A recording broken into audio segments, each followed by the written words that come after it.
La matinale de Radio Classique avec Marc Bourreau. Les voix de l'économie, Stéphane Pedrazzi, votre invité ce matin est la rédactrice en chef adjointe du magazine 60 millions de consommateurs. Bonjour Sophie Coine. Bonjour. Bienvenue sur Radio Classique. Vous avez comparé une centaine de contrats de gaz et d'électricité.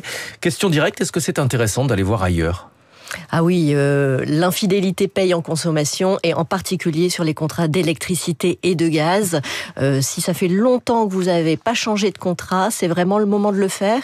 Pour vous donner un exemple, pour une famille de 4 personnes avec une maison qui consomme pas mal, il y a 885 € de différence entre le premier et le dernier des contrats qu'on a comparés en électricité. Vous évoquez des baisses de tarifs, des différences tarifaires de 13,5% sur le gaz, 16,5% sur l'électricité. Avant de rentrer dans le détail, un mot sur la frilosité des Français. Il y a 20 millions de foyers en France, c'est-à-dire les 2/3 qui sont encore au tarif bleu d'EDF, c'est-à-dire le tarif réglementé. Comment on explique cette frilosité ? Oui, le tarif bleu est rassurant, c'est ce qu'on appelle la boussole finalement des Français. Néanmoins, EDF a beaucoup d'offres différentes et plusieurs se situent au-dessus du tarif bleu, sont plus intéressantes que le tarif bleu dans notre comparatif. Voilà, et certains fournisseurs d'énergie sont aussi moins bien connus et pourtant assez compétitifs et très bien placés en termes de taux de litige. Donc, pourquoi est-ce que les Français ne vont pas voir les fournisseurs alternatifs ? Est-ce qu'ils n'y comprennent rien ou est-ce qu'il y a à la base une certaine peur du risque ? Oui, la peur du risque est là et ça se comprend. On a quand même un marché qui est extrêmement fluctuant. Néanmoins, il y a des offres de plus en plus intéressantes et sécurisées sur le long terme. Donc, il ne faut pas hésiter à être infidèle à EDF. Alors, on va regarder le résultat de votre étude. On va dissocier gaz et électricité. Les situations ne sont pas les mêmes. Sur l'électricité, il y a toujours un tarif réglementé. Sur le gaz, il n'y en a plus. D'abord, sur l'électricité, quelle est votre conclusion? Vous l'avez dit, il faut aller voir ailleurs. Oui, ça peut être intéressant, effectivement, puisque le meilleur des contrats est 16% moins cher que le tarif bleu d'EDF. 16% quand vous payez 2000 € d'électricité par an pour une famille de 4 personnes. Ça fait 330 €. Ça fait une belle économie, donc il faut vraiment pas hésiter à aller voir ailleurs. Il y a également des offres en électricité verte qui sont intéressantes, qui sont pas forcément beaucoup moins chères, voire pas moins chères que des offres classiques, ce qui permet quand même de promouvoir une source d'énergie moins polluante. Est-ce qu'il y a un risque à choisir une offre à prix de marché ? On l'a vu après l'invasion de l'Ukraine par la Russie, le prix de l'énergie avait fortement augmenté et c'était compliqué pour les entreprises.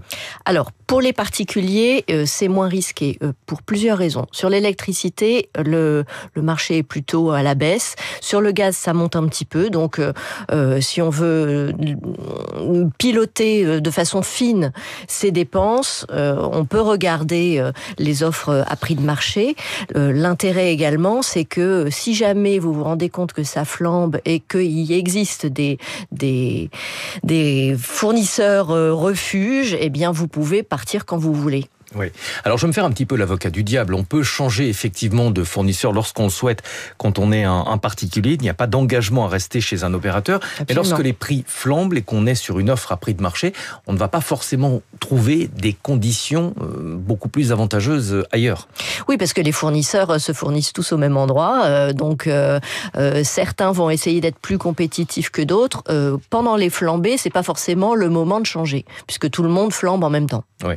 Vous dites qu'il y a moins de risques sur l'électricité que sur le gaz, parce que la France est autosuffisante en électricité, ce qui n'est évidemment pas le cas sur le gaz. Alors oui, sur le gaz, on se fournit à l'extérieur et les stocks sont bas. Donc là, on a eu des augmentations régulières depuis janvier. Ça risque de continuer à augmenter. Sur l'électricité, le marché est complètement différent.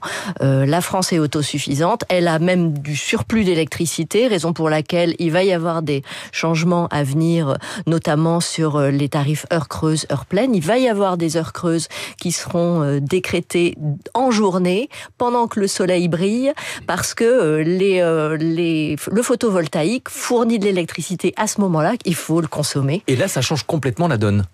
Ces heures creuses en pleine journée. Ah bah oui, 3 heures en pleine journée, vous faites tourner votre machine le midi, et ça peut être intéressant pour les consommateurs, et puis évidemment beaucoup moins cher. Il y a 10 millions de foyers qui sont au tarif heure creuse, heure pleine. Donc, Le tarif réglementé n'existe plus pour le gaz. Néanmoins, il existe un indicateur qui n'est donc pas obligatoire, puisque c'est pas un tarif réglementé, mais ça permet quand même de conserver un repère sur ce marché. Oui, ça s'appelle le prix repère du gaz. On a quand même trouvé pas mal d'offres qui sont meilleures que ce prix repère, donc allez voir dans notre comparatif, il y a de quoi faire des économies également à ce niveau-là. Donc là aussi, il y a un intérêt à choisir une offre autre que celle indexée sur cet indicateur. Mais oui, d'autant que vraiment vous pouvez changer à tout moment sans aucune pénalité et sans engagement. Donc si dans 6 mois, votre offre, votre fournisseur est moins compétitif que d'autres, vous pouvez changer, ça ne vous coûtera rien et c'est extrêmement facile à faire. Comment choisir un opérateur alternatif ? Il y a évidemment la question du prix, mais votre conseil, c'est qu'il faut aussi s'intéresser à la réputation de l'opérateur. Oui, alors là, on a travaillé avec le médiateur de l'énergie qui regarde le taux de litige des clients vis-à-vis de leurs fournisseurs. Certains fournisseurs sont moins vertueux que d'autres à ce niveau-là, notamment sur les tarifs qu'ils proposent. D'autres sont épinglés sur la façon dont ils allèchent le client au moment de la prise de contact, où vous avez certains commerciaux qui vont vous proposer une mensualité très inférieure à ce que vous payez actuellement, donc vous allez aller vers eux, et quand vous allez avoir votre facture de rattrapage, ça va être la douche froide. Donc là aussi, ils sont épinglés. Vous avez un système de notation à base d'étoiles. Certains fournisseurs dans notre classement sont les premiers du classement, mais ils ont quand même un taux de litige un petit peu important, donc on conseille d'aller peut-être aller voir le deuxième ou le troisième qui a un taux de litige moindre. Est-ce que les petits fournisseurs d'électricité ou de gaz alternatifs ont les reins suffisamment solides en cas de secousse sur le marché ? On se souvient, lorsque les prix de l'énergie avaient flambé, certains n'acceptaient plus de nouveaux clients, et surtout, certains ont été contraints, même s'il y avait une offre à prix fixe, d'augmenter leurs tarifs. Ah oui, l'augmentation de tarifs, elle est parfois inéluctable chez les petits fournisseurs. Pourtant, certains clients avaient signé une offre à taux fixe, et le discours de ces fournisseurs, c'était on est obligé d'augmenter les tarifs, sinon on ne va pas survivre. Oui, néanmoins, vous avez signé une offre à taux fixe, y compris sur 3 ans. Ça n'est pas un engagement comme un opérateur téléphonique. Vous pouvez changer d'opérateur bien avant la fin des 3 ans, au bout de 6 mois, si votre fournisseur n'a pas les reins suffisamment solides. Vous donnez un autre conseil, vous dites c'est comme dans l'assurance, il faut régulièrement vérifier son contrat et ne pas hésiter à le mettre en concurrence. Ah oui, surtout si vous êtes depuis très longtemps chez un fournisseur alternatif, n'hésitez pas à les comparer, vous aurez de très belles surprises en termes d'économie. Ouais. Certains fournisseurs de gaz et d'électricité, surtout dans l'électricité, avaient eu des pratiques peu scrupuleuses au moment de la flambée des prix de l'énergie. Certains avaient revendu sur le marché de gros de l'électricité qui leur était fournie à un prix ultra compétitif, l'électricité nucléaire dont le prix est régulé par ce qu'on appelle l'AREN, c'est le mécanisme de vente de l'électricité nucléaire à prix de gros. Est-ce qu'il faut en tenir compte justement et peut-être mettre à l'écart ceux qui aujourd'hui sont montrés du doigt ? Alors si vous avez cette information-là en tant que consommateur... Elle est dans les journaux. Oui, bien sûr. Donc si vous vous intéressez à l'économie, que vous avez l'information, n'hésitez pas à aller vers des fournisseurs plus vertueux. Voilà. Un dernier mot, vous avez dit on peut économiser jusqu'à 16,5% sur l'électricité, 13,5% sur le gaz. Néanmoins... Par rapport au prix repère. Par rapport au prix repère. Néanmoins, sur le long terme, est-ce que les prix de l'énergie ne sont pas condamnés à augmenter ? Est-ce que c'est inéluctable ? Alors, pas forcément sur l'électricité. On est vraiment dans une tendance baissière sur l'électricité, surtout en France, avec Flamanville qui va commencer à produire, avec l'éolien et puis surtout le photovoltaïque qui est très prisé par les particuliers. Quand vous avez des panneaux solaires chez vous, eh bien, c'est autant d'électricité que vous n'allez pas chercher chez EDF, puisque vous l'autoproduisez. Donc, sur l'électricité, on est quand même sur un marché qui peut encore baisser. Sur le gaz, c'est pas vraiment le cas, d'autant qu'on est vraiment sujet aux fluctuations diplomatiques et il y en a un paquet actuellement.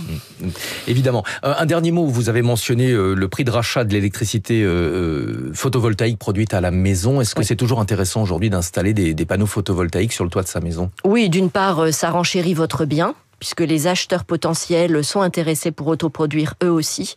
Ensuite, si vous pilotez correctement vos appareils électriques, c'est-à-dire vous les faites tourner quand le soleil brille, vous allez avoir de véritables réductions de votre facture de gaz.